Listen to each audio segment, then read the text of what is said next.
Welcome to the Barbells and Bourbon podcast, where each week we give you some very fascinating stories. Whoa. What are you doing?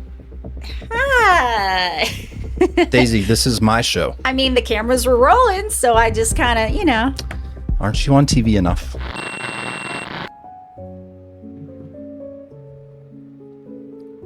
Ooh.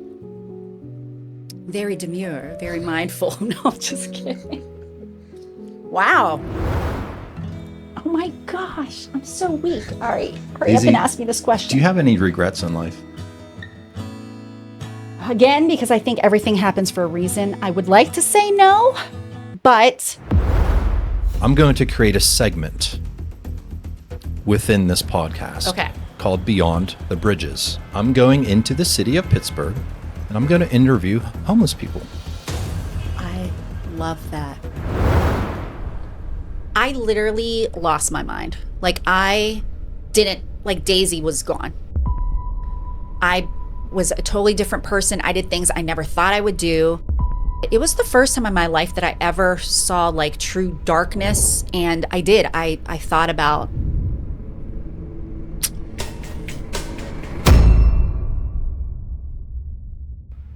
Welcome to the Barbells and Bourbon podcast, where each week we give you some very fascinating stories. Whoa. What are you doing? Hi. Daisy, this is my show. I mean, the cameras were rolling, so I just kind of, Aren't you on TV enough? Look, I'm giving you a little break. This is kind of my jam too. I appreciate it. All right, I'll let you take over.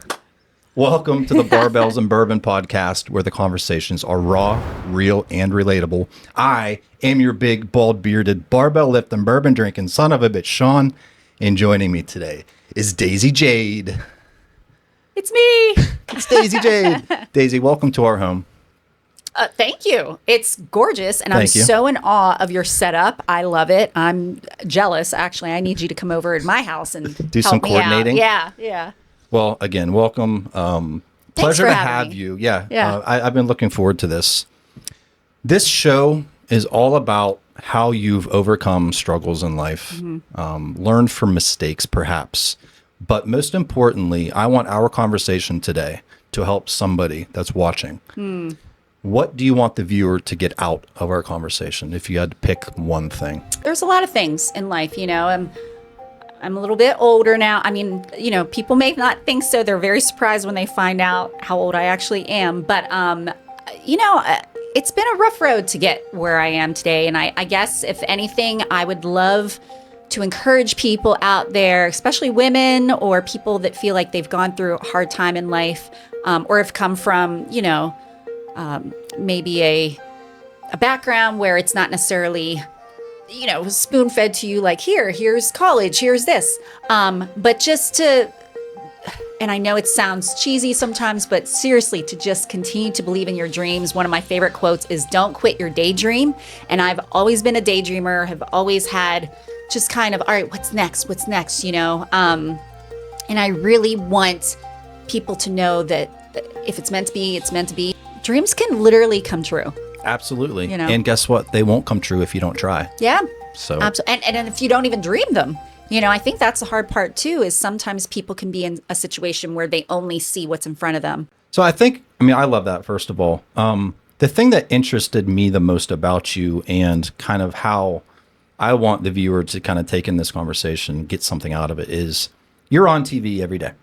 You're a public figure. When people see a public figure, I think they immediately think they have everything all together. They've checked all the boxes. They're successful. They have no worries in the world. They look a certain way. They don't know what's going on behind the scenes. True. And what it took for you to get to that point. Yeah. With that being said, and we did talk about this briefly, you face some ridicule sometimes. You get a lot of public comments because you're exposed. Yeah. So what interests me the most about you is, how do you, and we'll talk about this later, how do you separate TV Daisy and real Daisy? Yeah. So. And that's actually interesting for me, because my background is more so in acting. where you get to be another character, right? you don't have to be yourself. So if anything, if you're on stage or in a film, if people are like, oh, like she seems like, such a brat, or if she, like, that's the character. And I think people seem to understand that and separate it. But when you're on a show like Fan Nation or Pittsburgh Today Live and you are Daisy, there's going to be some people out there that are like, oh, whenever she comes on, I turn the TV off or whatever. And, I get it. There's times whenever I hear myself and I'm like, oh, like high pitched, turn that off, But then there's other people that really show their support and love and just say, man, I love your energy, or, you light up a room whenever you walk into a room. Like, to me, that just is very encouraging and helps me to be like, okay, I'm not the worst. And obviously I have a job for a reason. But it is hard. And I think people don't realize that when they put those things on social media, well, first of all, we see that stuff. It's like, would you actually be sitting across from somebody and say, ugh, you know what? I don't like how you dress. Like, it's a easy cop out for people to be able to make their comments, which is however they feel, and that's fine and valid. But there's still a person here. Yeah. It still hurts. It's the still, internet warriors out there. Yeah, and it's just they've got to remember there's still, like, Daisy is a person. I'm still sensitive, even though I come across as confident most of the time.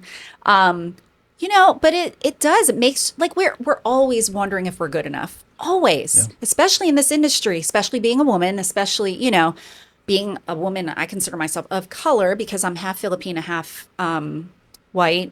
And, there's not very many people that look like me on TV now or then, especially back then when I was trying to get into this industry. So it can be very damaging. Yeah. And thank goodness I have enough confidence. I have a faith in God. Like, I believe in myself that, it's not going to knock me down permanently. But there's times whenever I do kind of get into this mode of like, oh, like, why did I say that? Or why did I dress this way? Or yeah, I say sometimes, or actually, that's like the word I'm trying to get rid of, that. And, like, I say that a lot. Yes, I know this already. So you stay out of the comments. Yeah, no need to repeat it. I already know this and I'm working on it. Yeah. We're not perfect. But yeah, it's just like, come on, really? Like, do you want your grandchild, to look at that comment and be like, yeah, that's how I need to treat people in the world. Like, just treat them with kindness. Yeah. And if you don't like it, don't watch it.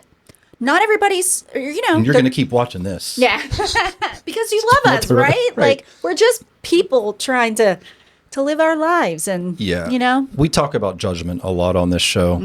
I've had a lot of guests who have been judged and are still judged. I'm one of those people. I'm constantly judged by my appearance or how I act or how I appear in public. People think I'm super confident and a dick, or like a musclehead because you're, but that's so far from the truth, Yeah. But until you actually give someone the space to talk and get to know them, you would never know that. 100%. And that's a big comment that I get a lot is like, oh, until I got to know you, or, and it's like, yeah, well, give them a chance. Like, allow them the opportunity. Or they're like, oh, unless they really know you, it might come across as braggy, or it might, but it's just like, give people the benefit of the doubt, like, and I'd like to think of myself as not one side of the coin anyways. Like, there's a part of me that's nerdy and smart. I was valedictorian of my high school. Thank you very much. Got straight A's, you know what I mean? Like, and I'm very proud of that. But then there was that creative, artsy, like, I love, like, fashion and, like, sometimes rocking it out, like, whatever. Like, but why can't we be all those things? Like, why do we have to be one thing? Yeah. Throw those stereotypes out the window. Like, why do people care? Yeah. I mean, honestly, like, how does your clothes and your hair and your makeup affect that person? Yeah. It seriously boggles my mind. Right? Boggles my mind. I don't know. So, yeah. So, throw the negativity out the window, please. We're all just trying to live our lives, be the best version we can be, and entertain and laugh. And, our time on earth is so short and precious, and why not? And that's, things like that make me realize, okay, I'm, at the point now where ever since I was 14, wanted that Mustang convertible. Okay, I'm going to go out and get that. And it doesn't mean that I'm like, oh, super, cocky or whatever. Like, no, it's just something that I've always wanted. And my husband was like, happy about it. And my husband was like, you know what? Like, you have talked about this for as long as I've known you, and people, like I said, since I was 14 have known that. And why not? Yeah. Why not drive the car every day that makes you happy? Like even this morning, Perry's like, it's going to be a great day. You have a brand new car to drive. Like he's even just so excited for me. And it's like those little reminders that, like life is good, yeah. Like why not enjoy these things? So especially when things can be hard or have been hard, especially in my life, so. Spoiler alert. Yeah. So I don't know if we're going to get to that yet, but. Well, we are going to. I do like to kind of paint the picture of your life. Mm-hmm. We know you as TV personality, actress, model, whatever, but you weren't always that. Yeah. And you did kind of throw some hints around that you had somewhat of a rocky road to get to where you're at now. Yeah. And I think a lot of that is the reason why you do pick yourself apart so much today is because you have been through the trenches and you've been damaged. Mm-hmm. Some of those scars have healed. Some might have not. Right. So, you're still working through that. And I'm sure you are too, in some sense. So I kind of want to build that story out. So first, where are you from originally? So I technically was born in the Philippines. So my dad is in the military. My mom, Filipina. They met while she was working at a bar restaurant, and he just kept staring at her and, eventually was like, you're coming to the U.S. with me, lady. So, his hometown happened to be Pittsburgh. So that's why we landed here in Pittsburgh. So I grew up in the East Liberty, Highland Park area, went to elementary school. And then unfortunately, my parents divorced whenever I was 10, so fifth grade. But what's amazing, though, is that it wasn't a horrific, divorce. Like I know some people have like that scars them, and thankfully for some reason, my parents, even though, they fought and whatever, there was issues there, but I don't know, there was just something mature about me that was like, this needs to happen, like. So it wasn't super ugly. Exactly. They were kind of amicable. They were amicable about it. And again, I moved with my mom, but I was able to see my dad whenever I wanted. Like it wasn't, So it just was, again, it didn't scar me. It was a divorce, but which still didn't make it not difficult. Sure. But then that's what allowed me to move out to the Monroeville area. I went to Gateway from 5th until 10th grade. And then that's whenever my sister graduated from Gateway, and my mom's like, oh yeah, so we're going to move back to, the old neighborhood. And I'm like, wait, I have 2 years left. And at the time, my best friend, Sarah, had moved to Plum. And I knew it was kind of a similar type of school.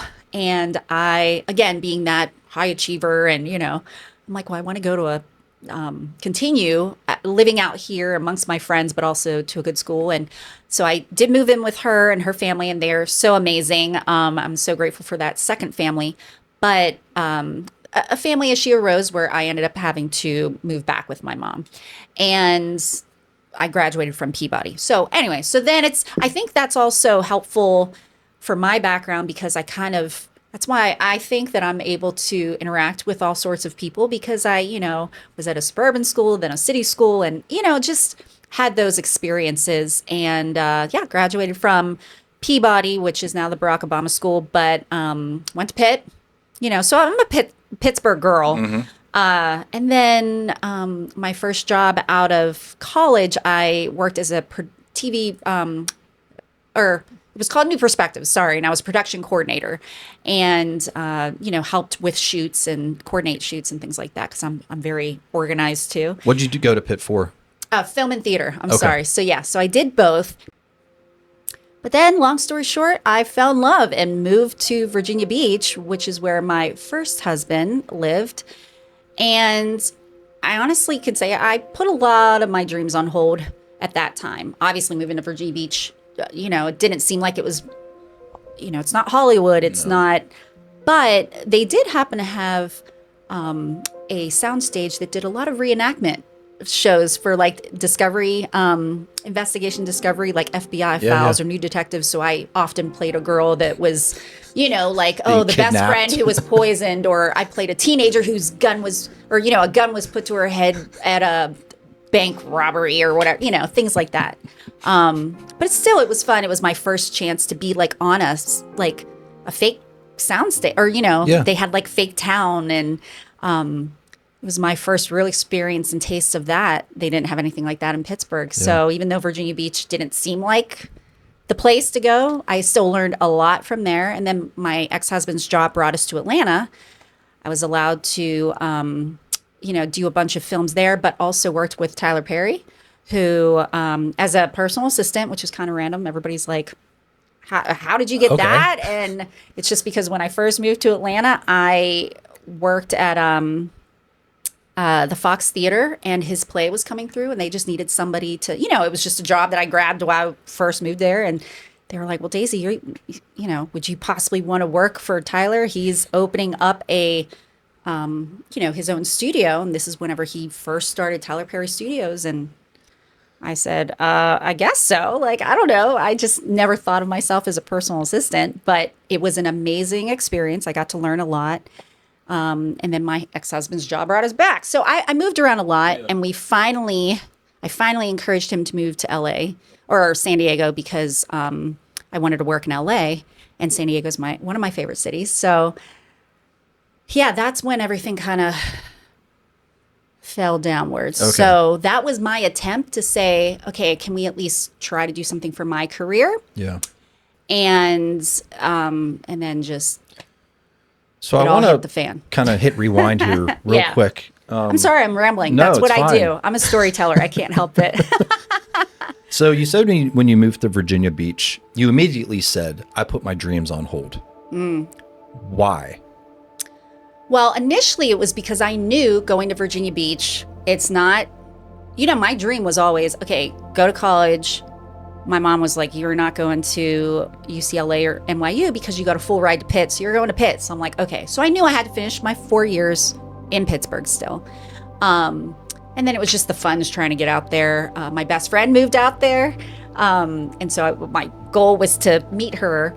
But then I was like, all right, let me take this job as a production coordinator so that I could just, get the funds. And then I met my ex-husband. Well, yeah, initially I felt like if I move to Virginia Beach, I'm like, there's no acting there. Like, I just assumed.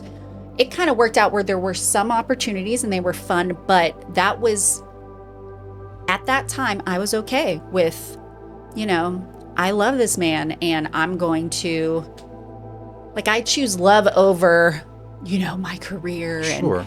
And yeah, so I kind of had that pact with myself, I guess. That, and we were both actually involved heavily with a church at the time too. And so it was just more like, all right, I think this is what God wants me to do. Like, I kind of went with just this faith of, all right, let's see what happens. Yeah. But again, the whole intention was he was going to be my partner. We were going to do this forever. Like, there was going to be, me and him against the world kind of thing. And it just didn't turn out that way. So I'm going to ask you, I don't want to say hard questions, but I like to ask questions to kind of get to the bottom of why you make certain decisions. Bring it on. And bring it on. maybe what you learned from it as you've matured and lived more life. So did you resent your now ex-husband for settling in Virginia Beach? To this day, I do not. Okay. Because I know myself and I know that is the decision. Like, he didn't force me. He didn't, so I don't blame him or anything like that for the move. There were some things that happened in Virginia Beach with our marriage that, did kind of make me say, okay, we need to get away from this town. I can't live here anymore. Can we please, for me, try to pursue, my dreams before I basically get old, but, because we moved, for Atlanta, Virginia, like for his job. So he did, at that time was willing to, and for 9 months, I pushed for the job, I was traveling to LA, trying to get an agent. But here's the thing, though, is that a lot of people don't realize when you're trying to get into the business in a new market, it takes time because you have to find the agents, get yourself an agent, like get to know, like, all right, where do you find the castings and who's legit, who's, scammer. Yeah. they needed to get to know your personality, things like that. So it just takes time. It's not all happening in 9 months. Exactly. Yeah. And even though by that point it was getting there, it's just that by that point something else had happened with our relationship, that unfortunately caused us to move back to Virginia Beach, and it didn't give me. So if anything, that is what I kind of am stinky about, is because you got so close. yeah. Right. And there's a lot of times when I would say, why didn't you just leave me there? Or like let all this come out while I was there so that I didn't have to pack all my stuff, move back to Virginia Beach, only 4 days later to be devastated and find out that he had started a relationship with somebody from before we even moved out there. So during that entire time, 9 months, that's like how long, you're, say, like about to have a baby or something. Yeah. That's a long time to build something. And it was even longer than that. But I'm just saying, like, without me knowing, none of our friends knew. It was really, and of course, I'm not saying any of this to put him under the bus. He's still, a human being. I get it. Like, he has apologized. Like, we've kind of moved on that. But yeah, there was times whenever I would just say, why would you put me through the humiliation? Just explain to me, hey, I want to be with this person. You're here. You've got your friends. Do your thing, instead of just kind of the deceit, the lies, and then bringing me all the way back across the country. So that's when I thought my life was over. We talked a little bit about this when I was living in Virginia Beach. And like I said, it was like 4 days maybe after we had literally just moved back that I found all this out. So I didn't have a job. I didn't have savings. I had all of my life wrapped up in our life, and all of my money or whatever we considered like the fun money, like we would go on trips or whatever. But he was the main provider and support. And I thought that he supported my career, but I knew he struggled with even understanding it, like, because I didn't work a normal 9 to 5. Mm-hmm. And so you kind of didn't even have your own identity when you went back to Virginia Beach in a way. Well, I definitely, thank goodness it was back to Virginia Beach, because I had friends there. Like, we had lived there before. Thank goodness I had people. Do you know what I'm saying? Because you had I can't a support system. Imagine. I can't even imagine if we moved to, I don't know, like Wisconsin or something random, or even Florida, like even if it was a cool place with nobody there. And thank goodness my family, of friends there really helped and supported me. But it was hard because they didn't even understand. Like, it was very rare for any of our friends to go through divorce, let alone, adultery or whatever. So, they didn't know how to help sometimes. I literally lost my mind. Like, Daisy was gone. I was a totally different person. I did things I never thought I would do. I know we had talked about it. It was the first time in my life that I ever saw like true darkness. And I did. I thought about, ending it, because I was like, what do I possibly do? How do I move on? And again, thank God for, my friends. They would just drag me out of the house, like, okay, we need to, bring you out here, or you're coming with us, or they would just come and sit with me, whatever it was, to help me kind of just regain Daisy again. Yeah, keep you distracted. Yeah. And thankfully I did get a job where, it wasn't an acting job, but it was steady. I was able to buy a new house on my own. My first time ever, but even that, it was maybe like 9 months later. Ironically, that's like the magic number, but it was barely a year later that I owned that house that I just said, I can't be in this area constantly reminded. And a lot of people did question, why did you leave? Like, you're going to have a harder time when you move back to Pittsburgh, because it's just, like different. And I just couldn't. I said I needed a fresh start, because otherwise I didn't know if I was going to make it. Yeah. Truly, I did not. So my original goal was just to come back to Pittsburgh for a few months to be with my family, get just reacclimated, and then move back out to California, because I still had my friends there. My best friend was out there. And of course, pursue my dreams. And what's really cool is there was just this, this twist of fate and opportunity. I mean, pretty much immediately, I reconnected with my old agent here, who was ironically somebody I had interned with as a, measly little college student, but I got reconnected with the talent group. Shout out to them for, just really believing in me and doing an awesome job. Just always, trying to keep me busy. I eventually got the job at the CW, which is the sister station to KDKA. And that was back in 2016. And, that kind of gave me an opportunity. And then within that first year, I also met Perry, who is my now husband. Mm-hmm.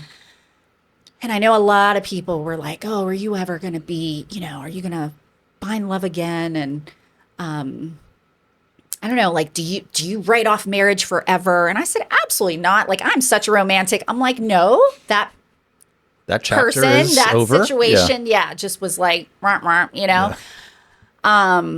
Obviously wasn't necessarily, my knight in shining armor for the long run. Yeah.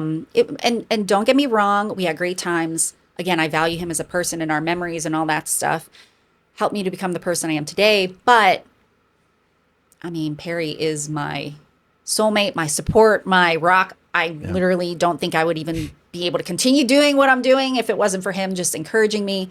So I'm grateful. Love you. But yeah, I just, something clicked. And I have to be honest, too, whenever I started the CW, I had a coworker. We were the green team together. Her name was Chelsea. And I would tell her, like, I'm really struggling today. Like, or would you be able to do this event? Because I can't, like, literally, I don't even know for how long I could not get myself out of bed. Because just life just loomed. Yeah. And I don't even know. And what's amazing though, is that going through that experience, because I never understood depression. I never understood people that wanted to hurt themselves. I never understood that back then. Because, I was always just bubbly and like, oh, life is great and da-da-da. But now I certainly have more empathy. I understand, like, life is hard and life throws you curveballs that you don't expect.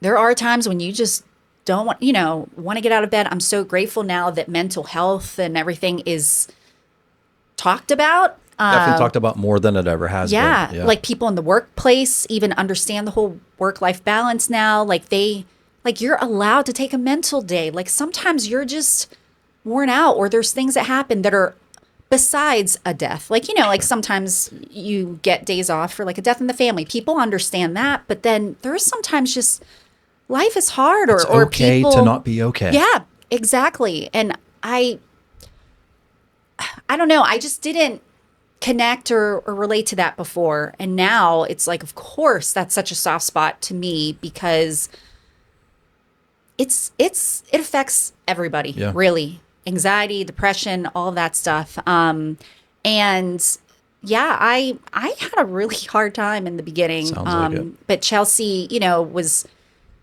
able to kind of like, I don't want to say cover for me, but she would just, help me like, okay. And my boss, Dan, too, would understand. And they knew I was going through a lot. So, yeah. And then just somehow, like, I read a lot, The Power of Now, Eckhart Tolle, for some reason, like really struck a chord with me. Just the power of positive thinking, meditation, all of that stuff was really helpful in terms of the tools that I had available to me that, and of course praying. And I just, one day, the clouds lifted, yeah. And I always tell people that, like, you will see the light at the end of the tunnel. There will be a rainbow after the storm. Everything happens for a reason. Like all those things I say all the time because like I have a dear, dear friend who's going through a traumatic experience right now. And she says to me all the time, like, Daisy, I did not understand like why, because I would like distance myself. I wouldn't want to talk to anybody. Even my mom was like, you would not talk to us. Like, but sometimes you just need to be in your own space and be left and, alone. And and sometimes you have to fight those demons yourself. Yeah. Like, like people can't, as much as they want to, they cannot pluck into your life and like, you know, move your body and do all these things to do things for you. So, you know, that's what being resilient and, you know, gaining that strength comes from, you know, just like whenever you work out, you know, like you're straining and stretching those muscles to make and yourself ripping stronger. them up. Yep. And so, yeah, I tell my friends that are going through situations now, you know, like always remember it doesn't stay this way. You know, there's always, you know, the sunrise after the darkness storm, of night or whatever. Yeah. So I want to sort of recap this general theme here. Yeah. And I started the show with, you know, when people see you on TV, they probably think XYZ. Yeah. You know, you got it all together. She and just bubbly. came clean that she almost ended her life because she was going through such a dark time. Would you ever think that when you tune in to Channel 2 in Pittsburgh and seeing her on TV? No. And I know there's one of you out there that's going through a dark time and you are probably afraid to bring it up, talk about it. Help is out there. Talk to your friends. Yes. Keep yourself distracted. Find the things you love to do. Get yourself out of bed. And like Daisy said, you know, there are better days coming. Yeah. I just lost my job 3 days ago. Right. Yeah. And I'm sitting here, you know, the show must go on, That's as right. they say. I got off the phone when I was told that my position was no longer needed, and I cried for probably an hour straight. And I was texting my girlfriend and said, I lost my job. Yeah. But it's going to be okay. Yeah. It's a door opening to find something better. That's how I look at That's it. right. Not everybody's going to look at it in that positive light, but Yeah. I'm not going to sob over it for weeks at a time. Poor Shaun. Yeah. No, I'm an adult. I'm going to Yep. take Pull charge. yourself up by those bootstraps. Exactly. Yeah. And I always, again, I try. I can be a negative Nancy sometimes, but I try really hard to like, okay, stop, and Yeah. flip it to the positive. And it's like, think about all those things that you probably like said, oh, maybe next time, or, oh, I'm too strapped with work. I can't pursue that. Or I really want to do this with the podcast, but, oh, I don't have time. Or like all those things that prevented you from pursuing those dreams or goals or whatever, or taking it to the next level. And now it's kind of like, well, you've got a lot of free time, whether you liked it or not. Yeah. But again, just everything happens for a reason. And yeah, I know that I know you had an interview and more to come, I'm sure, but you'll find that job, or you'll be able to take the time that, you know, you have to just hone in on this craft, because I know this is a passion of yours too. And so, Yeah. I don't know. And you even asked me off camera, you know, how did you know something about starting a podcast? What did you know about? I was like, nothing. yeah. I just did my homework. And that's what's so cool is people will look all the time, whether it's, you know, on social media or whatever, like, oh, I think that's cool. I can do that. And that's the one benefit, you know, there's many, but one of the good benefits about the internet and all that is, yeah, people are out learn there anything. willing to help. Like we really, you know, have so much knowledge at our fingertips that you really can, yes, you out there can really do whatever mind-boggling thing you set your mind to. And it's so cliche. And my teachers just say that, whatever, you know, and I'd be like, yeah, whatever. It's so It true. is.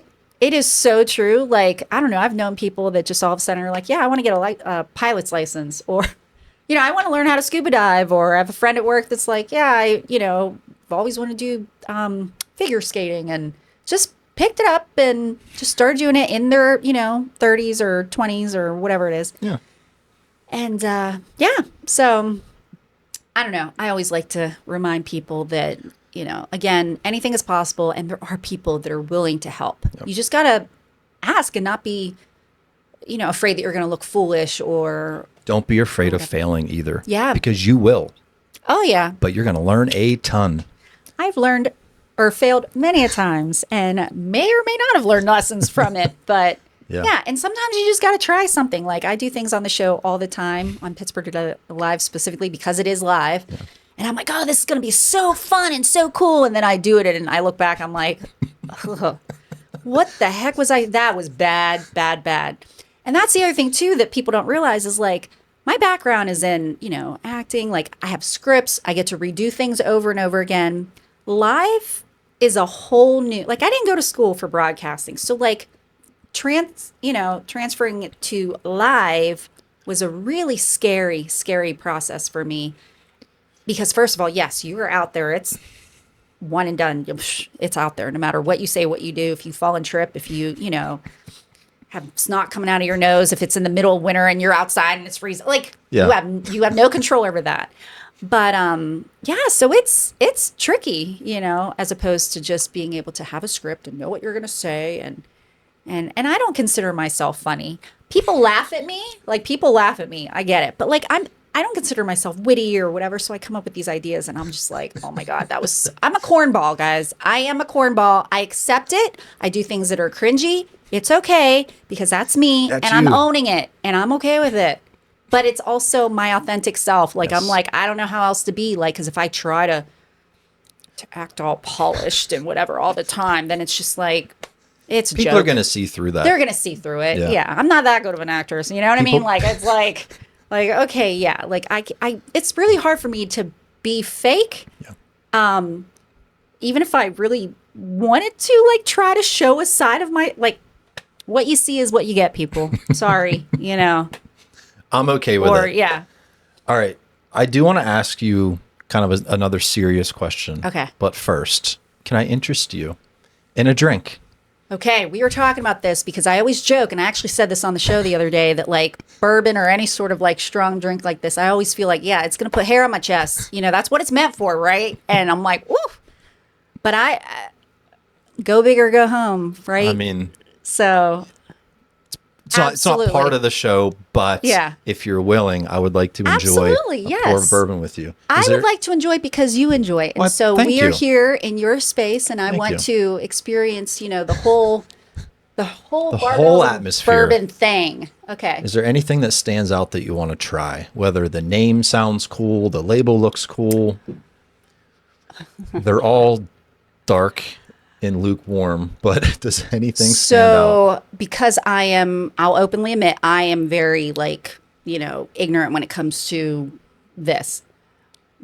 Is there anything I can try that's maybe the most like on the tamer side? No. I'm thinking unique or expensive. Like what's something where it's okay. Yeah, no, it's go big or go home, you know? Like if I could go to the store and pick up X, Y, and Z, I'll do that. Like my husband has Buffalo Trace at the house and, Okay, so this is Blue Run. Does that have a butterfly on it? It does. These are almost impossible to find in Pennsylvania. Okay. And I didn't find it in Pennsylvania. I found it when I was in Florida. But Blue Run, they're fantastic bourbons. Okay. They have a lot of different varieties. I found 2 of them. That's all I could find. But this one in particular, it's a high rye. So the rye content is greater than the corn content. Okay. That's why they call it a rye. So it has a kind of a fruity, almost a wine tinge to it. Okay. Because of that rye. So would you say a little bit more sweeter than a typical bourbon? Yeah. Because I'm all about that. Give me some sweet alcohol. Some bourbon lovers just don't like rye. It's not real bourbon. But I think it's very unique. Okay. And I like the characteristics of a rye. I would love to try it. And I must say, Shaun, that that was also meant to be because I feel like butterflies are my spirit animal. And think about it. Think about the caterpillar and it's just the struggle and then it just turns into this new creation. That's how I feel about life, people. Wow. Be a butterfly and be enjoyed by, We just had a full circle moment right there. Yeah. All but you still got to understand that you are still a bug. So as beautiful as you are, don't get so high and mighty. That's why I love butterflies. So. All right. I didn't get a very good pop there. Okay. That's because the cork's stuck. I'm only going to give you a little bit. Okay. Now, this may be a dumb question because, again, I'm learning all the time. And yes, there's cocktails and different things on the show. I am actually not a big alcohol drinker.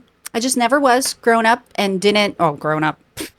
Not that I, when I was a went preteen. to the cabinet and I did that too. But I just, wasn't very knowledgeable about it, whatever. It wasn't a big thing. And maybe because I prefer smoothies over, and fruity things over alcohol. But I love to learn, and I'm becoming more, Cultured. Yes, yes. So is there, like with wine, there's like a particular way you smell it, you twirl it.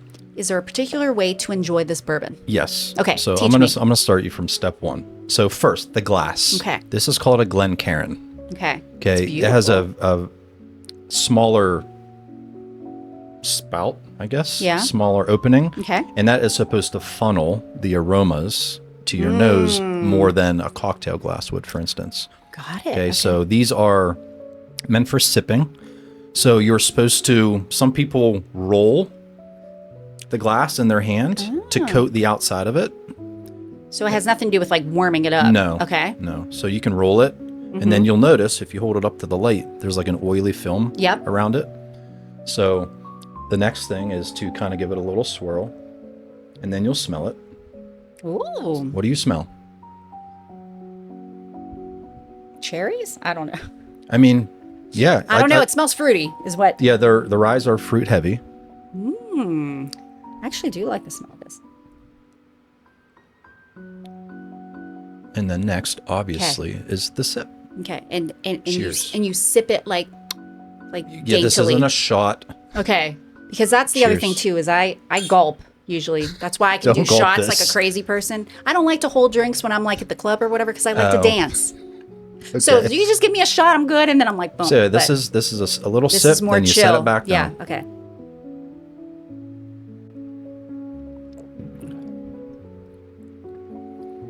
Ooh. Very demure, very mindful. No, I'm just kidding. Wow. It's warm. I felt that zing as soon as it hit the back of my throat. Yep. Okay. What do you think of the taste? You probably only taste alcohol, right? Should I take another sip? Because for I it. just was so like, wow. Yeah. The second zing. sip's always, you get a little more out of it. Okay.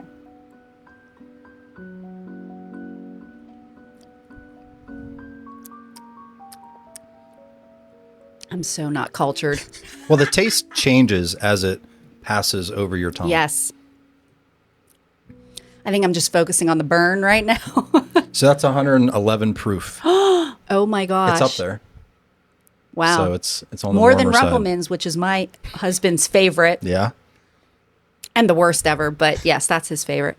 So as you continue to sip throughout the rest of the show, if you choose, Okay. you'll start to kind of take on some different flavors. I'm a lightweight, so So the next be careful. 30 minutes is going to yeah, be I was like, be careful. things are going 'cause- to get interesting. So the question I did want to ask you, Okay. I said it's a serious question, but you can judge that.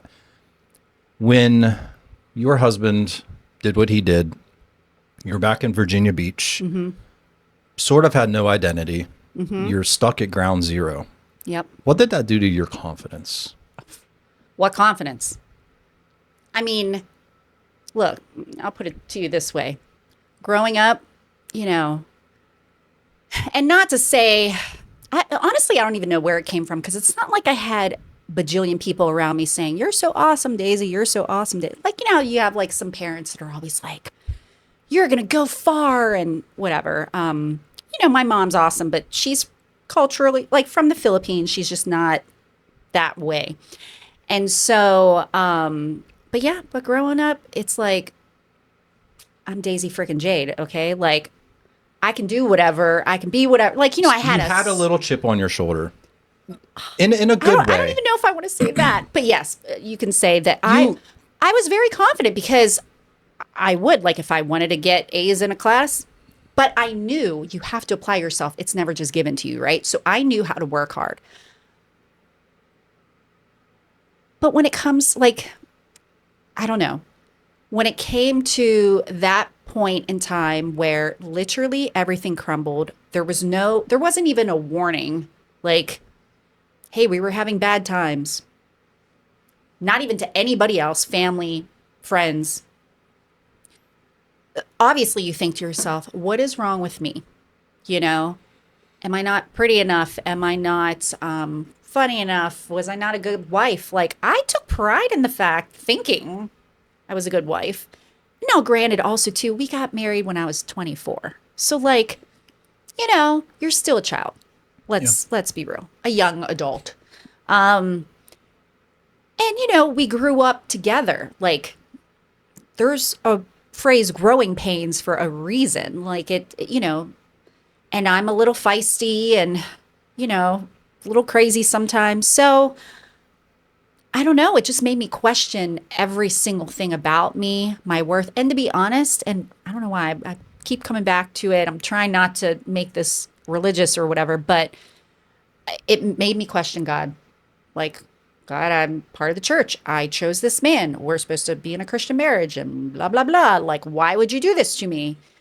And, yeah, but then it took me a long time to realize, okay, like, there's a lot of stories in the Bible where people are like, God, why did you use me? And it obviously always was to raise them up to do something even better, right? So I get that now.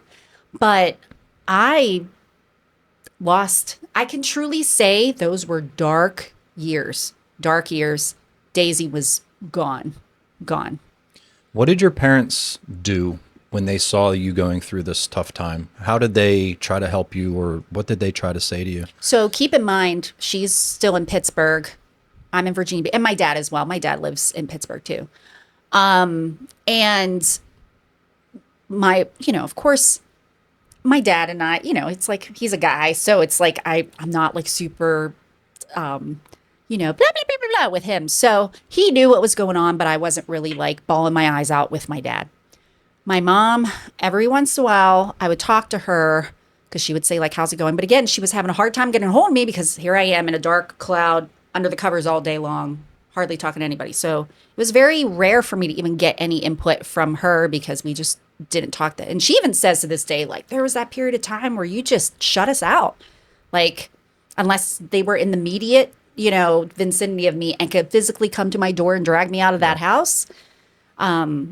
So, and I do remember my mom saying, like, of course, she's going to say, like, well, I try to warn you, you were too young to get married. And that doesn't help. And it doesn't help. It doesn't. And so, to be honest, love you, Mom, but that's another part of the reason why I didn't go into it with her, because I did not want to hear, oh, what did you do wrong? Right. Is it this makes your it feel fault? like your fault. Yeah. Right. And, again, no two people are perfect. Marriage is hard work, but that's where communication is so important. If he would have just been honest and been like, hey, like, along the way, like, this is really driving me nuts. Like, or, hey, like, let's go on more date nights, show me more attention, whatever it is, because this girl at work is showing me attention. So, like, just communicate and talk through. I think that is the key for anybody.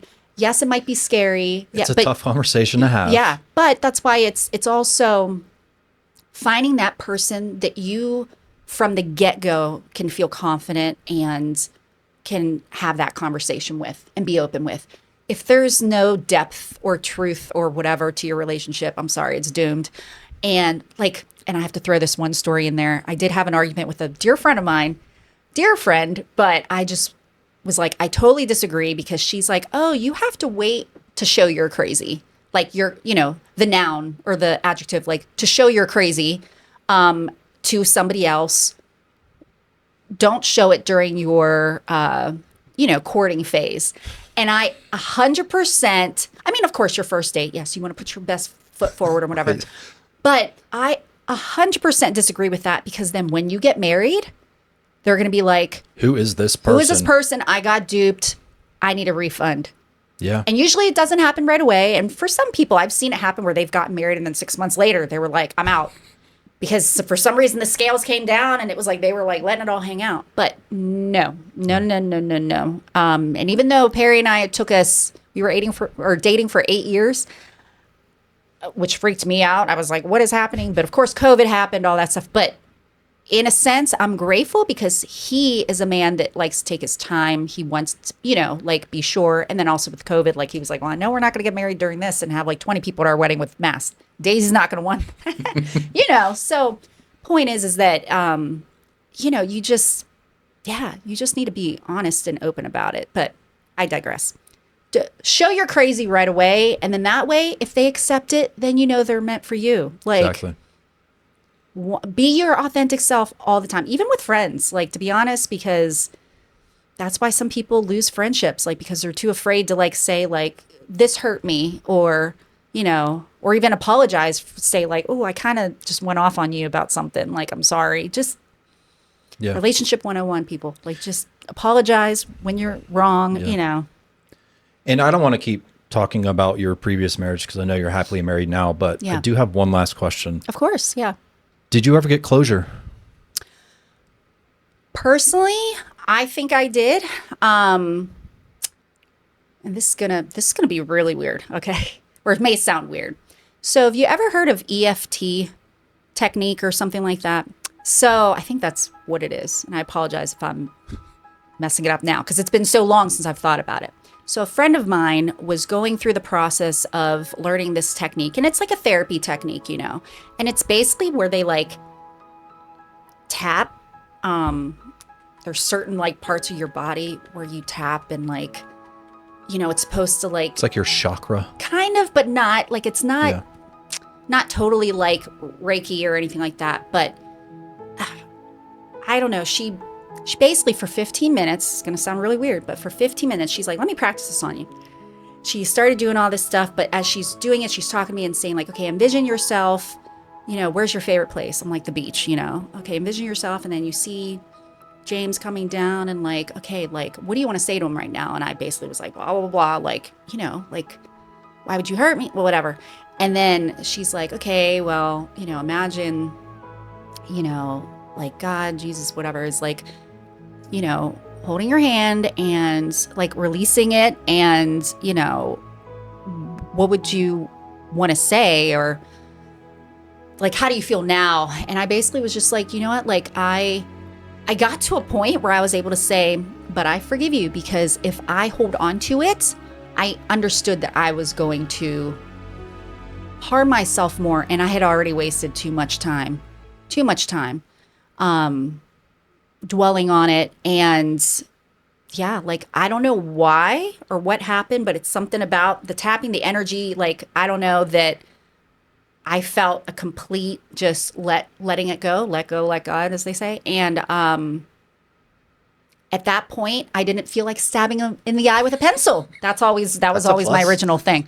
No, truly, like, because we shared a dog at the time. Unfortunately, he's now since passed, but for years, like, I would go and get the dog, and, you know, and so whenever I would go get the dog, usually prior to that, it was just anger. And then after that, I'd be like, cool, hey, you know, what's up? Yeah. Let me get the dog. Oh, I hope you're doing well. Oh, you got a new job? Cool. You know, like, and genuinely, like, he's just another human being, but like that song, A Person I Used to Know, you know, but no, truly, like, again, he was somebody that was a part of my life.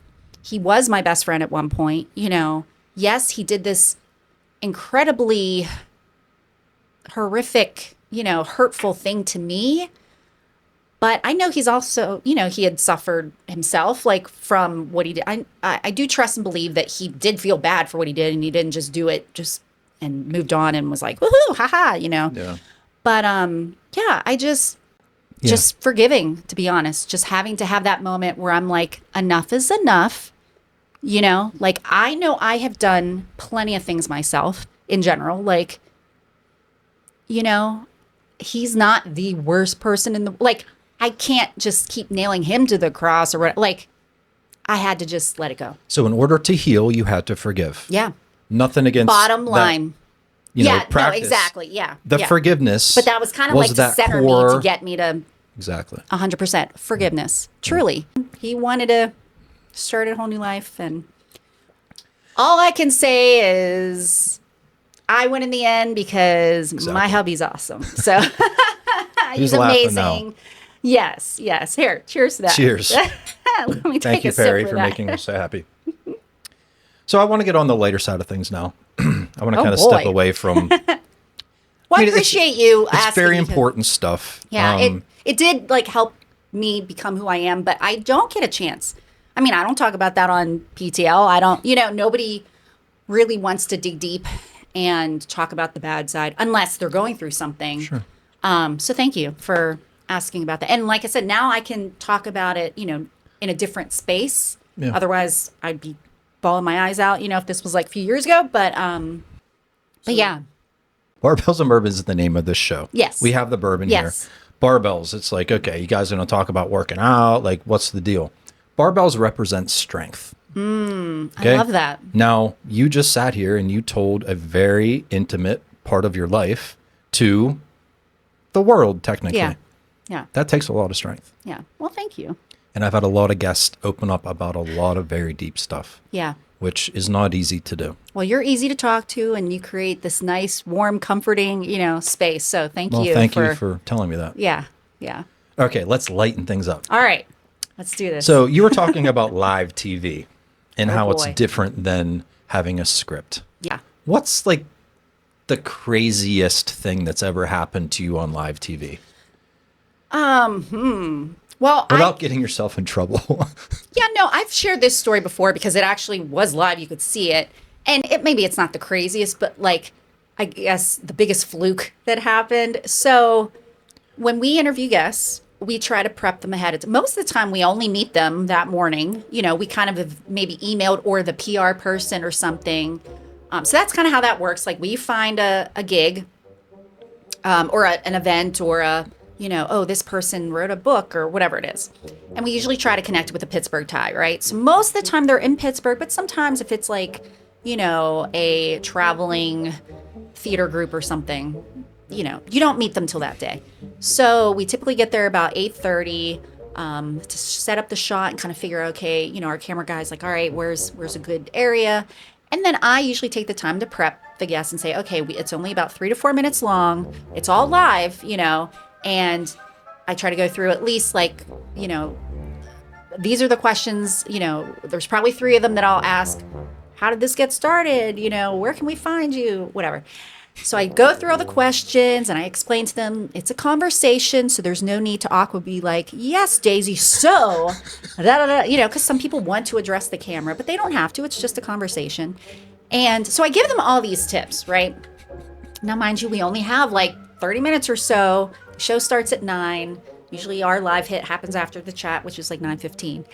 So there was one instance where it was a restaurant and there was a woman who, God bless her heart, she was just so nervous. She's like, I don't want to do this. But the owner of the restaurant was Asian, so he just didn't want to be on camera. There was a little bit more of a barrier there. And so he had his manager, next in line, whatever, speak. So she's like, oh, I'm so nervous. And I'm trying to encourage her, like, really, it's going to be fine. I'm not going to ask you any questions that you're not the expert of, or that you don't have the answers to. It's not going to be, it's just a conversation. 3 minutes. It'll fly by. And we even kind of ran through it, prepped her. So the second we sit down in the booth, and it was like it's the revolving sushi place in the South Side. Okay. So, the sushi's kind of coming around and we're like, all right. And, in my ear, you hear the producer saying, all right, a minute away. Okay, 30 seconds. All right, stand by. You're up next. Then you start hearing David and Heather. Here's a little intro. Daisy's here at blah, blah, blah. So I'm like, hey, guys, we're here. So excited about the new opening of the sushi restaurant. And I'm here with Jane Doe, And so, Jane, tell me about, what makes this place unique. First 2 seconds, like, she's like, well, she started saying something and she's like, oh, wait, can we start that again? Because I just totally forgot. Oh, And I'm like, oh, no, sweetie, like, we're live, like, oh, it's okay. Like, just pick it right back up, and it was very awkward. I probably didn't even do it justice repeating how it went. But the PR people always come back, or whenever I see them often, they're like, oh, I will never forget that segment. And you did such a good job of making her feel like comfortable, like, no, it's okay. Like, keep going, but it's live. Like you tell people, I picked this up from Jeff, our camera guy. It's live, like live. Live means live. Like there's no delay? No redos, like no stopping, no starting again. You trip, you swear, whatever, which thankfully I haven't had that happen, myself included. you just like as if you're having a conversation, you flub on a word, you just keep on going. You don't, stop and say, "Oh my gosh, I can't believe I did that." Yeah. Just keep It's going. my authentic self. Yeah.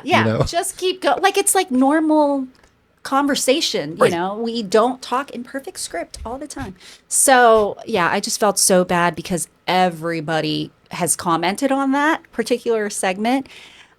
Because for me personally, it has never happened where it just was like this big, like, and, the audience probably was like awkward. And so I can say that was probably the most like awkward moment. Yeah. And it's very memorable again because people always bring it up. But I think one of my favorite segments was having my mom on, and I talked about this at the 20th anniversary.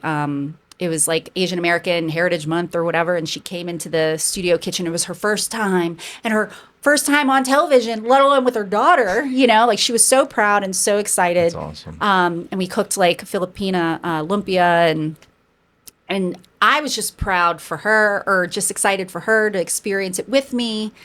And there's just something special, whenever you get to do something with a family member or, especially one that was like, oh my gosh, you've done it. You've made it on TV. And she's always saying, oh yeah, people in the Philippines see you on Facebook or, whatever. So, so that's probably one of my most memorable favorite ones.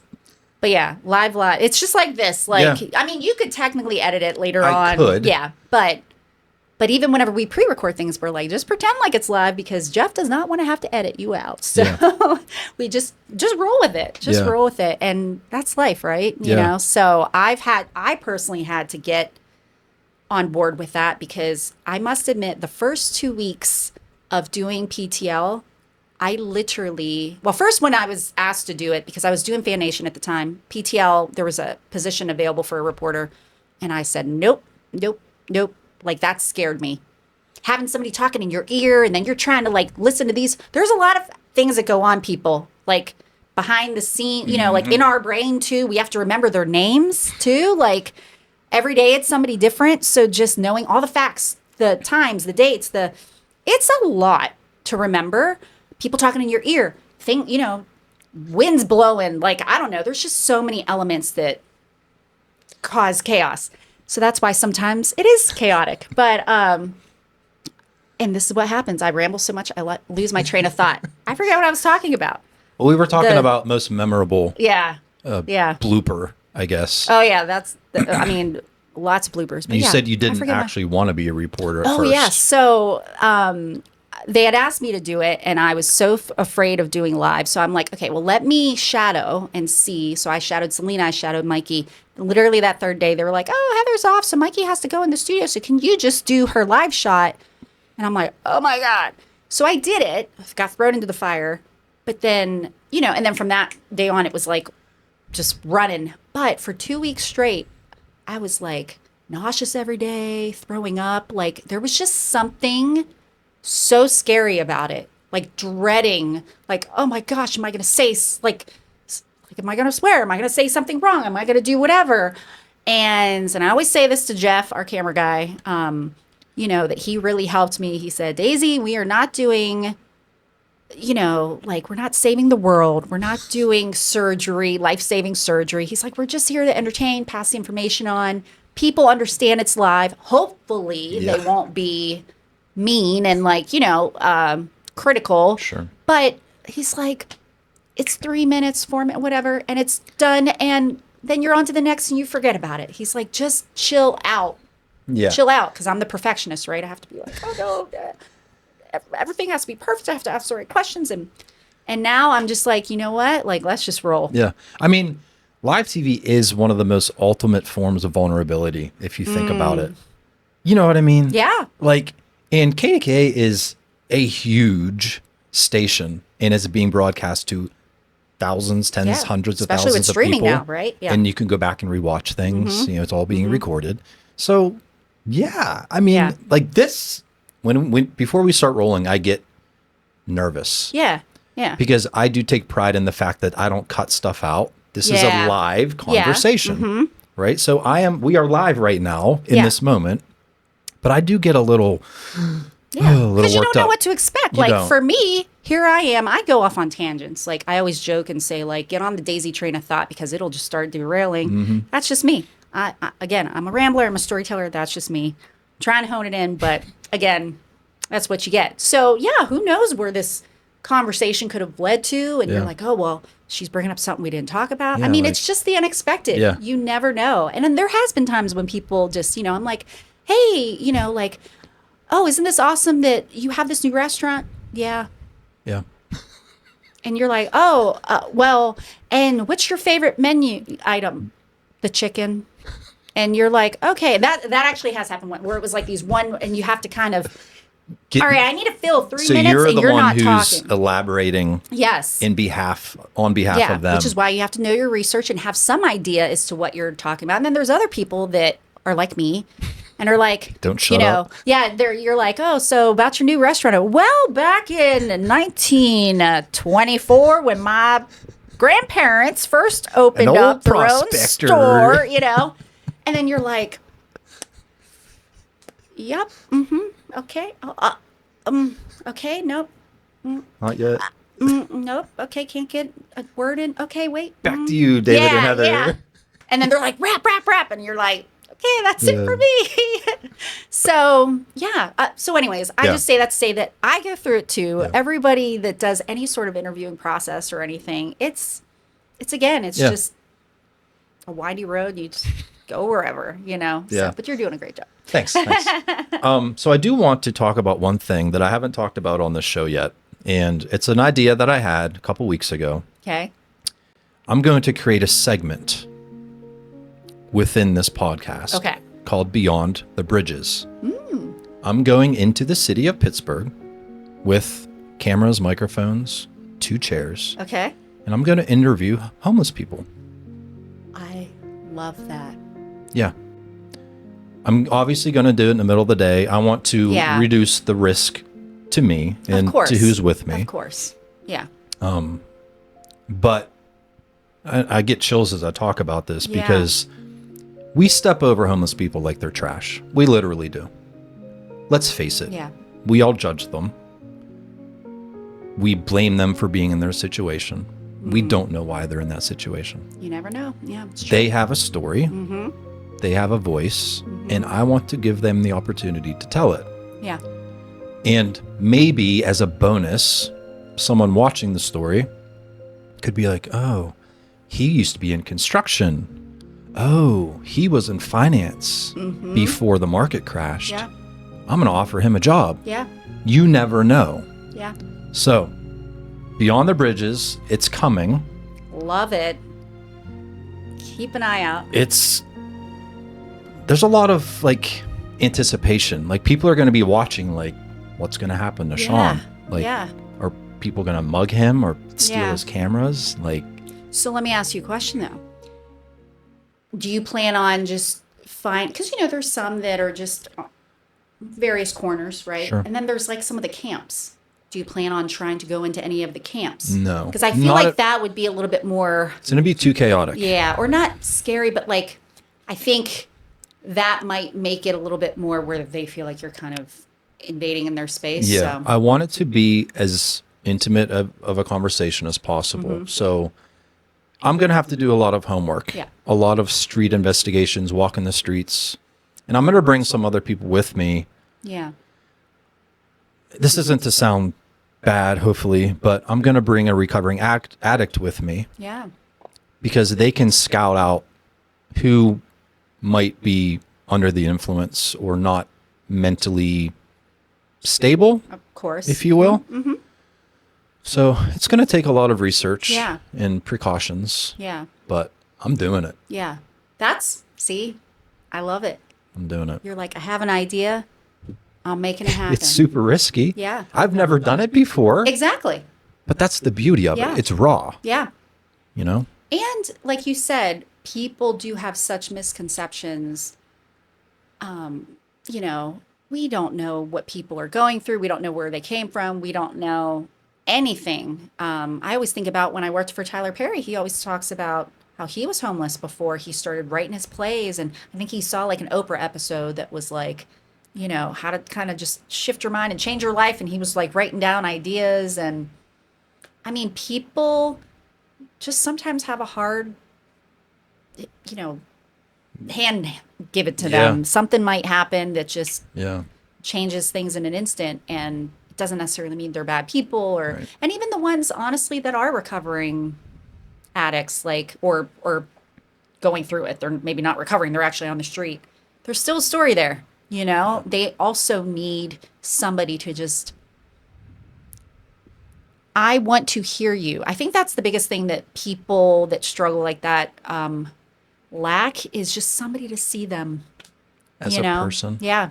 And not just something sitting there. Yeah. Taking up space, whatever it may be. Or a bad, egg in society, or I think that's pretty amazing, and that's going to be.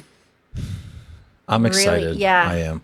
When may I ask, when do you plan on starting to launch this? So is this going to be like this year, or springtime, or okay? So we are filming right now. It is September 13th, Friday the 13th. Yeah.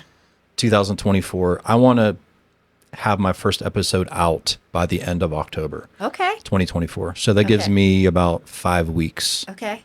To actually make it happen. Yeah. I'd broken my foot about 2 weeks ago, so I want to make sure that I'm healed up enough and I'm not limping around the city. Yeah. Yeah. But yeah. Yeah. So we're going to pass out socks, toothbrushes, toothpaste, snacks. Like, this is going to be more than just talking. There's going to be value in it for the person I'm talking to. So what inspired you to look? I'm going to start interviewing.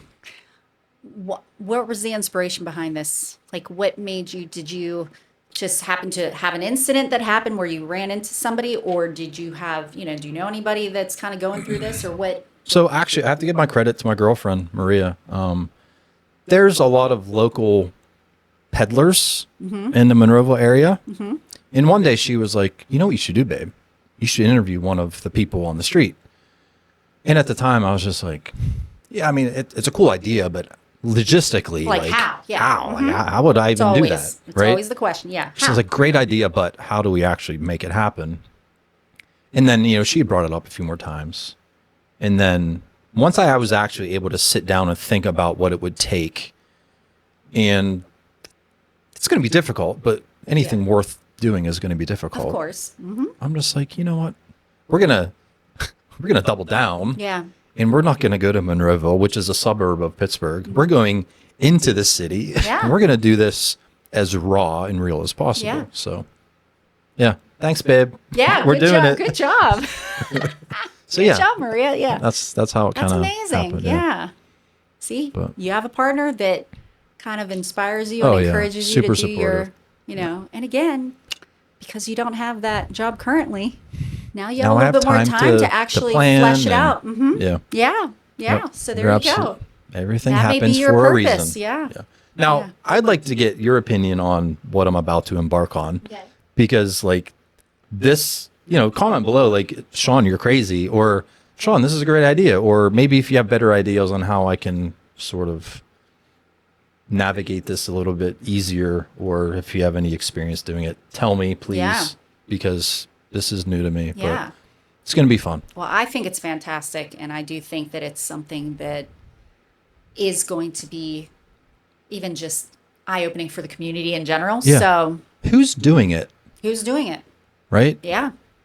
So if somebody steals this before I do it, I'm coming for you. He's coming out by the end of October, so nothing beforehand. Don't you dare. Yeah. But so I am going to bring, not to keep talking about it, but I'm going to bring a friend of mine who is a videographer. Yeah. So he's going to have a camera. Okay. And he's going to get some different shots. Yeah. Some more like organic, raw, people stopping to watch the conversation in the street, or, just weird things that are kind of going on behind the scenes that I can piece into that episode. Yeah. So just make the audience be able to be there. Yeah. And immerse themselves in it. So that's exciting. I'm pumped. Yeah. I love a challenge. I love hearing just, plans and stories, and people are like, oh yeah, I'm going to do X, Y, and Z, And what do you think of the name Beyond the Bridges? I friggin' love it. I love it.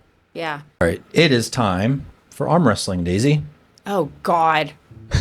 Do you see, I was just joking about how I was like, I haven't been working out since before the wedding. So I've been kind of like being a lazoid. I used to work out all the time. I used to be a workoutaholic because my boyfriend was like a, you know, quarterback of the football team. So I'd go to the gym, hang out with them, and yeah. And my friend Sarah from Plum, like we used to always go to like the, you know, go work out and whatever. Okay. So this is just for entertainment. My hands are sweating. Mine are too. So I'm we're in this nervous. together. I'm so weak. So the point of this is I'm going to ask you a serious question while you're under stress. Okay. So you're going to have to kind of gosh. think while under stress. And I'm this not is- going to slam you down. I know, because you will. You can. Or I'm sure of it because I am very, very, like, look at my little tiny muscle compared to this guy. Like, what the heck? Well, at least I got a little It's something. about the same. Your hands are kind of sweaty. They're so sweaty. I just got nervous instantly. Instantly. I'm like, yeah. Here's another thing. She gets nervous. I do. She's a public figure. She gets nervous. She's Yeah. human. I am. Very anxious. I'm a very anxious person. Okay. Look now. You start when you're ready. Oh, start? Stop okay. stalling. I am. I'm stalling. Good. I'm like, Whenever you're ready. okay. Oh my gosh. I'm so weak. All right. Hurry Daisy, up and ask me this question. Do you have any regrets in life? Anything you wish you could do over again?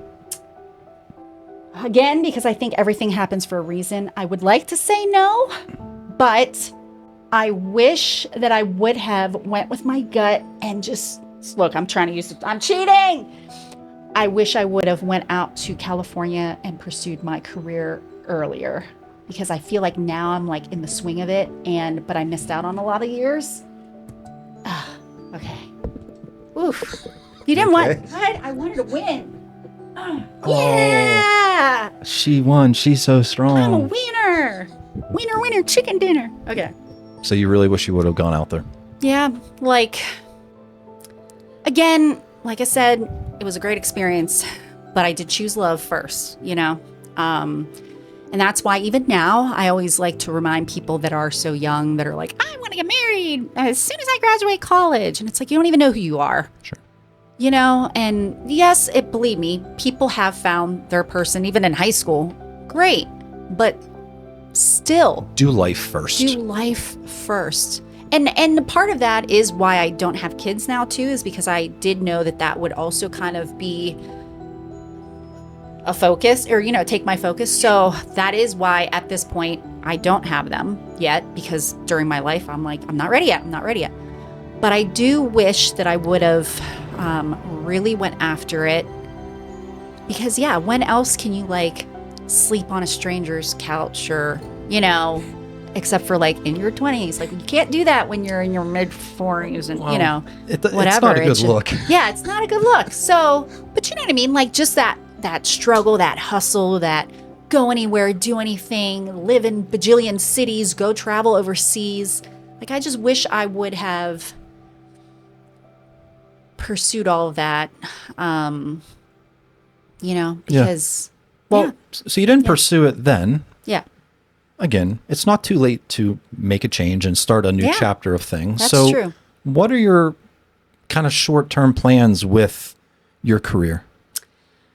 Well, that's a great question. I've been talking a lot about that, because my husband even jokes whenever he's like, whenever you watch like an award show, like the Oscars, you get so like, oh, like, because I love it all. And I feel like I play in my head as if I'm homesick and I'm watching all my friends on TV, you know, like, so he was like, what would it take for you to get there, you know? And I was like, well, I need to do more films and TV stuff, and, you know, which there are opportunities in Pittsburgh, but not as many. So he reminded me, like, well, your brother lives in New York. You used to live in Atlanta. Like, reconnect with, like, you know, your old agent, do different things. So I think I'd like to try to do that more, branching out into different cities, because I have the ability to travel, and, you know, flight is just whatever. And the fact that my husband is very supportive of it, you know, and he and I kind of have the similar like bug of like traveling and whatever. So I think that, yeah, I'm kind of in the beginning stages of trying to figure that out. And not that I'm trying to leave. I still love Pittsburgh and I want to be here. but I do freelance for PTO and KDK. So it's like, I have the ability to like, hey, if I have a movie gig or a commercial that I've done, that I can just pop over and do that. So, yeah, I'm trying to figure out what's the next step. And like I said, as you can tell, I'm going through a midlife crisis because I got my Mustang finally that I've been wanting since I was 14.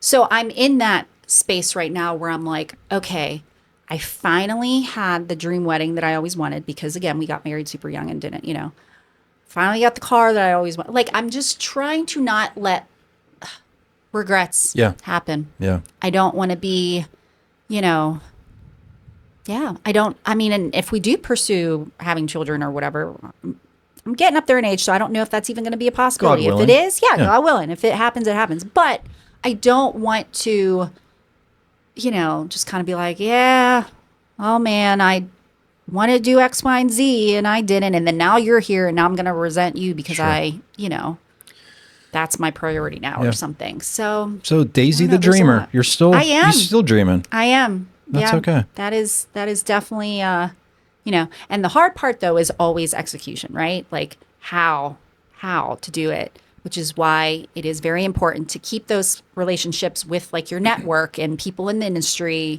whatever it is that you're in, Well, think about the things that are in your favor right now. And, you said you like to think positively. So do I. Yeah. So most people would be like, wow, Daisy, how are you going to do that? Because, I'm going to flip that. Okay. So here's the things that are in your favor right now. You have a very supportive husband. Yes. Okay. Yeah. You have a freelance position. So you're not bound to a contract. Yeah. You do not have kids. Yeah. Okay. You're financially stable to do things. Ish. We all want more. Of course. Yeah. Sure. So you have all of those things in your favor. Yeah. So use those. Yeah. You're checking boxes. You got your dream car. You had your dream wedding. Keep that momentum going. Yeah. And surrounding yourself with positive people that help to remind you, these things. I appreciate that, putting that into perspective, because again, it's our biggest enemy, I think, is ourselves. Like, I'm like, oh, but, this, that. We all do it. And I get caught up and that's what literally paralyzes you. And I don't want to be that, I don't want to be that. I don't want to have regret. I don't want to not be my authentic self. I don't want to, have people like I say, like block the, my shine or like, hold back your light. Like, no.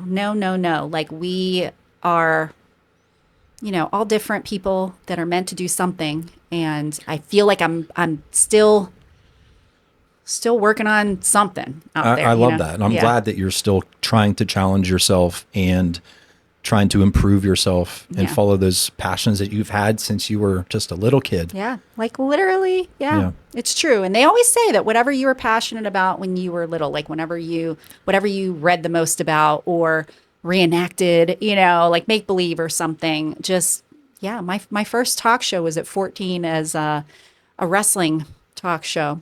My friend Sarah and I, in her basement with a VHS tape, and a camcorder, just, created, because wrestling was our passion. And we were like, dude, let's, we were both kind of very animated and just creative young girls. So that was my first talk show. Yeah. So who was your favorite WWE, WWF? It was WWF. It was WWF at the time. Always Shawn Michaels. And I got to meet him again for the second time. I met him when I was young, like when I was like 16 or something. But he was at Pittsburgh at the Comic-Con a few years ago. And I showed him a video that was from 1996, a Monday Night Raw that we went to in Wheeling, West Virginia. And my best friend and I, Sarah, we created these Raw cheerleader outfits. So we had this white shirt, black skirt. It said we created out of felt Raw. And we like had all these signs and we're like, woo! Ran up to the front row. Shawn Michaels is coming out against Yokozuna, and I'm like, I'm holding up a sign that says, "We want to get raw with Shawn." Bad 16-year-old, And I just from then was like obsessed with just because it's a soap opera, like it is a male driven, but at the time, like male driven. Now, of course, there's plenty So of many, women. so Yeah. many, yeah. But, you know, it was, I knew it was like, you know, So you love that's you the love secret, the but- big show. yeah. Yeah. In- The no matter entertainment what of it. form. Yeah. Yeah. And I even thought I was going to do, part of why I did the filmmaking part was I wanted to do the packages, like the promos that say like, you know, Shawn Michaels versus Bret Hart and blah, and then it would be like all the chaos music and the like scenes and like it was just so because it got me so amped and I'm like I want to do that, you know. So yeah, so I originally wanted to be a diva, you know, but then. I don't know, whenever I got the full ride to Pitt, my mom's like, you're going to college first and then, you know, figure it out. And I kind of faded out of the, okay, I'm going to get my butt kicked. You know, I'm like, Yeah. I want to keep my limbs. Thank you very much. You know, or as Ashton Kutcher said in that one movie, like, this is the moneymaker. Like, I don't need to get kicked in the face. But that's also another dream. One day, who knows? Daisy Jade might be walking down as a valet or something. I mean, Pat McAfee, like, I know. is now, you know, like, and Corey Graves from Pittsburgh. Like, people...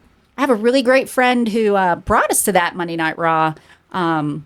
His name's Andy, and he always used to draw pictures of like wrestling belts and stuff. And now he owns a company that Wildcat Belts that does the WWE wrestling belts from here in Latrobe or Wow. Latrobe, however you want to say it. But yeah, like it's so cool that like when you were a kid, the things that you thought about, dreamed about, that for, you know, anybody it's possible, but Sure. just to see those people that actually made it happen as their career. Yeah. I just love that so much. I love hearing that. So I'm going to kind of put light and perspective on kind of this right here. So when I started this podcast, I was asking friends to be guests and Yeah. acquaintances and, you know, people I know from the gym, whatever. Now I have a local TV celebrity on. This is a big deal for me. I mean, Like, I guess so. I just feel like I'm like little old Daisy, right. you know? But for me, like, yeah. this is a big deal. Yeah. Okay. But it's only going to get better. And I know that. Yeah. So I actually reached out to Pat through DM. Did you? I Did did. he respond? He didn't. He didn't even read it.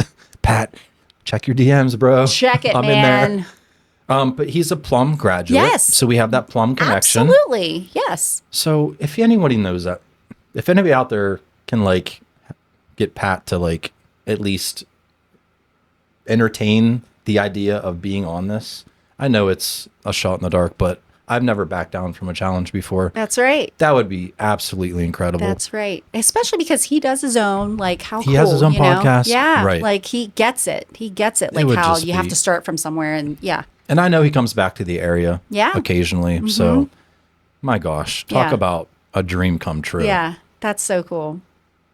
You never know. Yeah. But you interviewed Kevin Costner. I did. Talk Actually, about I actually walked past him at the Cannes Film Festival on my honeymoon. So that was random. I didn't expect him to even be there. And part of the reason why we went on our honeymoon in May to France was because I wanted to go to the Cannes Film Festival. That was always a bucket list item. And Perry wanted to do the Monaco Grand Prix because he's a huge car guy. So we're like, perfect. They're like 2 weeks apart. And so we're at the Cannes Film Festival. And at that point, it was kind of like a blip, or we didn't, have tickets or anything like that. We were just there, dressed up, all like, oh, we're going to fit in and get into some sort of party. Who knows? But yeah, we happened to walk past, I think it's the Carlisle Hotel. That's like the famous hotel there that all the celebrities, stay at. And there was like, show parties and like different, industry parties going on all along the beach. And we're crossing in front of that hotel. And I'm like, why are all the, there's a lot of like the lot of black chaos. cars coming in and like, Secret Service type of like, security. And a bunch of like James Franco was crossing the street because they were getting into their cars basically. So we're standing there at the perfect place where, the celebrities are coming. And then I'm looking like, wait, is that Kevin Costner? Because I had already had it set up where I was going to be talking with him the following week.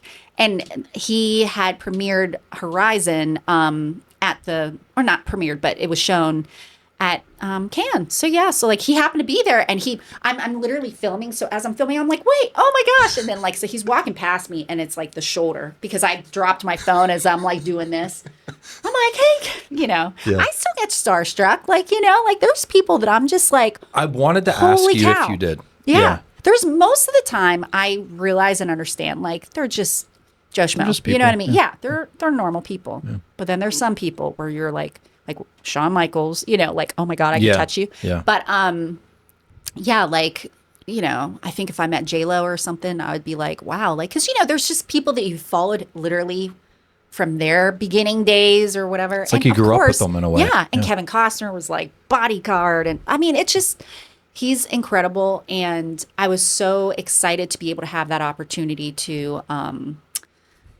interview him for that specific film to help promote that. And he is such a gem. Like I even joked and told him like, yeah, we saw you at Cannes. And my husband was like, stop working. We're on our honeymoon, because I wanted to be like, hey.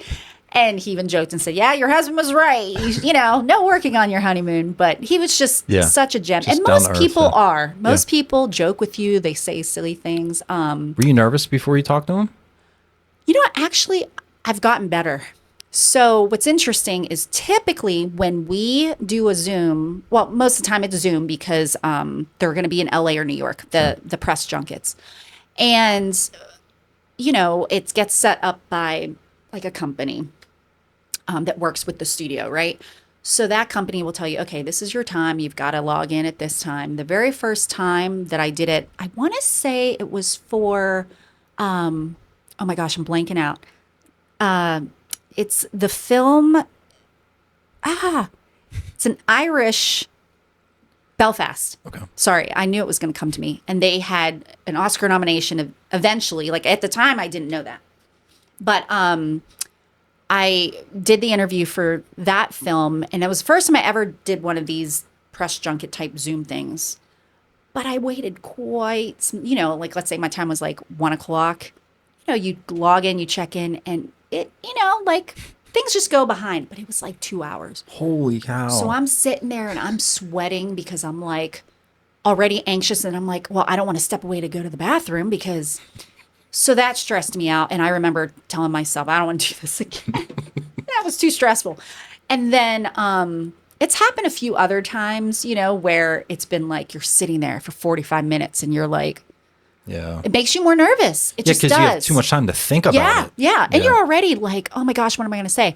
And then I have to like trick my mind or something. And I have to just get real with myself and be like, Daisy, they literally give you like 4 minutes. There's only so much you can ask in 4 minutes, and they're going to talk, right? Yeah. So really, I have to just take the pressure off and think, Daisy, you really just have to ask 2 questions. 2 questions. Yeah. And most of the time, they only answer the one. So I'm like, stop stressing. Yeah. You don't have to like come up with, like how we're talking for a long time. A whole long conversation, right? Nope. 2 questions. If they get to it, great. And then whatever they speak of, you might lead into another, but it's very rare it even gets to that point. So I've gotten to the point where I'm not even stressed anymore. And then I'm like kind of still checking emails while I'm like, you guys ready yet? Okay, nope. All right. And then, but yeah, I used to get more just because I was afraid of messing up my questions. Sure. And I used to take time doing an intro too. Like, hey, it's Daisy here with Pittsburgh TV Live, and we're here, and then I realized I don't even have to do that because that takes up time. And then also I can record that afterwards because it's just me, right? True. Or I can have David and Heather or whoever's hosting say, hey, and Daisy sat down with X, Y, and Z. So I didn't have to like mess up, who plays this role and like, because there's a lot of stuff you have to remember. So I've learned how to just freaking relax. Yeah. And again, remember they're just people. But Kevin Costner, though, I still was like sweating bullets. Like I was like, oh my gosh. And then there's like certain shirts now that I wear on Zooms because in case you're sweating. Like black, like right now. That's a safe bet. And it's like leather, so I'm like I'm sweating. It's shiny right anyways. Now, and I'm like, I'm like, how does it look under there? So when I saw that you interviewed Kevin Costner. Yeah, that was huge for me. I think I already knew that you were going to come onto the podcast. We hadn't really solidified when because you're busy. I was going to intro you.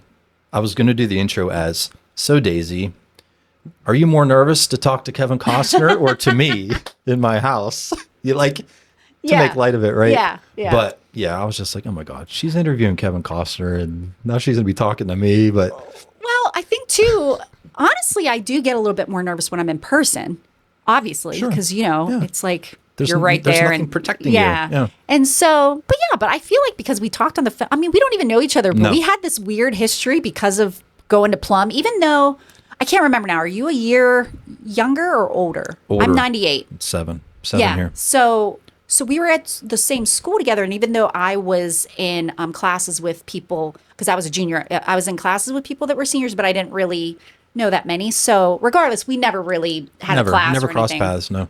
Yeah. And so, we just had that weird connection. And, again, it's just about connecting with people. And I knew we were just going to shoot the breeze just and, vibe. Yeah. So you make it easy, Good. Which I know for me, when people say that to me, like that is probably one of my favorite compliments, is when people say, hey, you made it easy, you made me at ease. Because there's a lot of people who, at least for our show, have never done television, never done an interview. It's really scary, It is. And I have had so many of my guests reach out to me after the fact and just say, I cannot believe I talked about that. But True. I felt so comfortable. Yeah. So. And what's interesting about this particular podcast is you are getting deep. Whereas, again, Pittsburgh TV Live, 3 to 4 minutes, and we're talking about maybe the details of an event or, it's very rare you see somebody cry on the show because they're getting deep, and which isn't a bad thing. It's more for lifestyle entertainment, but it's nice to be able to, have an opportunity to just really think about your life and think, oh yeah, like that is something that I had to overcome and, what is my biggest regret? And, because you talk about that with your friends and stuff, or your partner or whatever every once in a while. But, it's nice to be able to just chit chat. People probably think, before they clicked on this, oh, we're going to talk about Daisy's career and her television and acting. And I like to pull those layers back, and let you talk about yourself. Because I don't want you to only identify as whatever your job is. Right. Because you're a person, like you said. All those celebrities are people. Yeah. So. Yeah, they have families, they have hobbies, they have. This is your stage. And yeah. So I'm glad you were able to open up about all that stuff. Yeah. Well, thank you for allowing me the opportunity to and making it comfortable, enough. Because again, I do feel like when we go through things, especially when we come through them, then there's an opportunity to help people that are out there that maybe feel like, I've just lost my spouse, or whatever. Like, where do I go from here? How am I going to get over this? I have no savings. I have no car. I have no, whatever it is. Like, just, it can totally seem like such a dark space. And that there's no hope. Future. Yeah. And again, I hate being that cliche or whatever, but it's like, no, it really is true that if you just stick through it, keep going, something's going to open up. Yep. And something's going to budge. And whatever you're meant to be, into that space, it'll open up for you. So. Well, you're proof of that. Yeah. Well, I'd like to think that. Before we close, do you have any questions for me? I'm going to give you. I want to give you the chance to ask me something if you want to. Well, I kind of did start to ask you earlier, and you didn't really go too much into it about, just like why this and why, did you want to hear more about people's stories in this way? Because you can always just be like, hey, let's meet and have, coffee or whatever. I want to learn more about you as a person in general, like anybody. But the fact that you wanted to do a podcast to help project people's stories out there for potentially somebody else to hear, be inspired by, learn from, whatever it is. Yeah. What was it about this format, this concept? Yeah. You could have, like you said, talked about just working out, barbells, and maybe drinking. Like, let me explain to you what this is. Yeah. But it's not that. It's totally different. This is just the brand. This podcast is deeper. Yeah. So why? How? I'm going to try to make this as less long-winded as possible. So I have my own personal training business. So for a long time now, I've been trying to find that brand that sets you apart from the bazillions of other personal trainers out there, or whatever that industry or business you're in, right? You have to find that brand. And in doing so, I'm like, how do I be different? Do I act stupid? Do I be smarter than everybody? Do I be bigger than everybody? Do I be better looking than everybody? And all these things are just like, no, well, I'm not those things. So I need to be unique. And you're getting pushed all of these large influencers your way with the millions and billions of followers and the millions and billions of dollars. And I'm like, I cannot relate to those people. Like, stop feeding me that stuff. It's just discouraging me and making me want to quit. So I'm like, okay. The curse of social media, right? It can inspire, but it can also, so that's get overwhelming. What triggered, I want to talk to people that I can relate to and the viewer can relate to, and aren't going to be like, oh God, here's another millionaire talking about the trouble they had picking out the Ferrari they wanted this month. No one wants to listen to that. They want to listen to these real stories coming from the people that they're going to see at the grocery store or wherever, at church or on TV. And now they're going to know so much more about you and appreciate you more, and maybe hopefully not judge you next time. And it also gave you the opportunity to reminisce about your past, get things off your chest that maybe you haven't talked about in a long time. I'm not saying it's like a therapy session. It feels like it, but though. In some ways, I feel like you gotta feel like, let's do this. Like refreshed, right? Yeah. Sometimes it feels good to open up. So I hope that answered your question. Yeah. No, I love it. It's a great answer, and hopefully everybody out there will appreciate this more because of, the concept behind it. Yeah. So, yeah. Comes from a really good place. Yeah. Yeah. It's same. Yeah. I think that's why we vibe, because we're just, trying to, again, be our authentic selves, share it with the world. You like it, you like it. If not, I'm sure there's going to be people that are like, oh, she said like too much, or she said, way too much. I even caught myself. I'm saying a lot. But again, that's me being critical. I'm critical of myself enough. I don't need people reminding me, When I watch back the edit, I have to watch it back probably 5-6 times as I'm doing the different camera cuts, of course, and all that stuff, right? Yeah. Color correction, sound design, all the stuff. I'm so impressed. Right? So as I'm watching impressed. back myself, when I used to watch myself, I would cringe. Most people don't like hearing themselves on the phone. Yeah. Or hearing their own voice on like a video. Well, Same. Right? But now it's so weird. It's almost like I'm not watching me. I'm watching a show that you got to take yourself I know I'm out part of it, but I'm just like, I'm just disconnecting myself from the show in a way. Yeah. But I do pick myself apart sometimes. Yeah. A lot of questions I ask, I start with so. So, yeah. So. I say so a lot. Yeah. But and that's me. Yeah. Like it or leave it. Yeah. And people might answer with absolutely, blah, blah, blah, blah. Like that's another, Well, Shaun, it's funny you ask. Yeah. Like people, we all have our little quirks. Yeah. And again, we're just, nobody's that's what perfect. makes us unique, right? Yeah. No one wants to be the same as everybody else. Yeah. Hopefully I am a robot. And that's the other thing too, is like people might comment on stuff and I'm like, yeah, because I'm not that, I'm Daisy. Like I'm not trying to be X, Y, and Z. There's no reason for you to compare me to somebody else because you're not them. I'm not. No. Like my background's not the same. Like I am completely different from any other person. And I feel like I sound like I'm like, ew, like this is what you would tell your children when you're trying to be like, oh, you're a superstar and you're the only you. But it's true. It is so true. Like, even twins are completely, they have different experiences, different, I don't know. It's just, have you interviewed a twin before? Watch the episode. I carded it up there with Laura. Yeah. It's going to be 2 episodes prior to yours. Okay.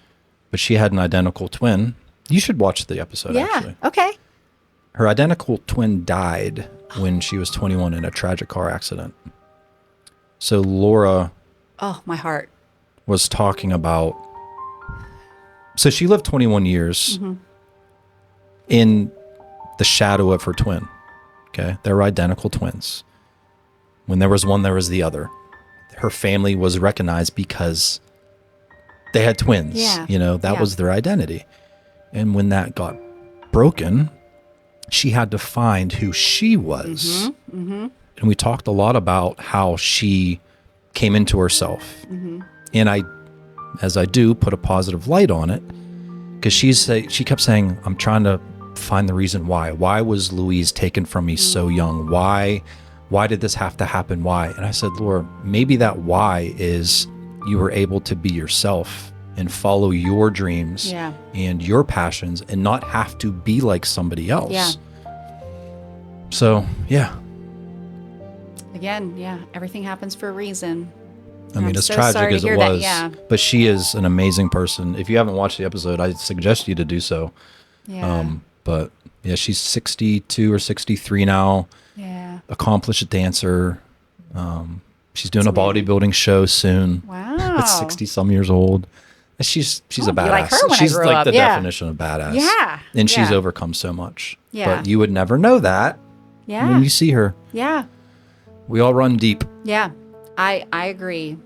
I agree. And it's exciting to discover, you know, It is. about each other. So, yeah. Girl, it was a pleasure having you. Pleasure. Oh, I'm sorry. I just stabbed you with the here Brass we go. knuckles Cheers coming in again. hot. Cheers. I'm going to take one last sip for you. Please comment below. Tell us what you thought of our conversation with Daisy today. Don't forget to watch one of these episodes. I don't know what's going to get pushed your way. Yeah. And please subscribe. It's completely free. That's right. Doesn't cost you a darn thing but a click. And I will see you on the next episode of Barbells and Bourbon. Peace. Bye-bye.